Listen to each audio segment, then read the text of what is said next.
നമുക്ക് നമ്മുടെ മുഖത്തുള്ള പിഗ്മെൻറ്റേഷൻ മാറാനും സ്കിന്നൊന്ന് ബ്രൈറ്റ് ആവാനും മുഖത്ത് മാത്രമല്ല ശരീരം മൊത്തം തേക്കാൻ പറ്റിയ ഒരു ഓയിൽ ഞാൻ പറഞ്ഞുതരാം.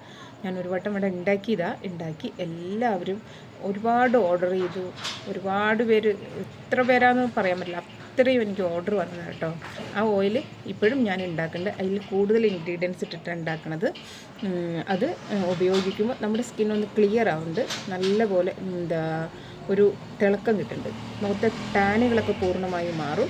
അതുപോലെ തന്നെ നമ്മുടെ മുഖത്തെ പിഗ്മെൻറ്റേഷനും പാടുകളൊക്കെ മാറി സ്കിന്നിൽ ആദ്യം ഒരു മസാജ് കൊടുക്കണം. നമ്മൾ സ്കിന്ന് മൊത്തം, ശരീരം മൊത്തം ഒരു മസാജ് കൊടുക്കുക.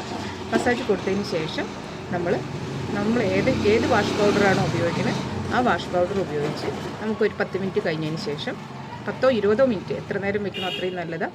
അതിന് ശേഷം വാഷ് പൗഡർ ഉപയോഗിച്ച് നമ്മൾ കുളിച്ച് കഴിയുമ്പോഴേക്കും നമ്മുടെ സ്കിന്നിന് നല്ലൊരു തിളക്കവും നല്ലൊരു ബ്രൈറ്റ്നെസ്സൊക്കെ തോന്നും. അങ്ങനെ ഒരു ഓയിൽ ഞാൻ ഉണ്ടാക്കി.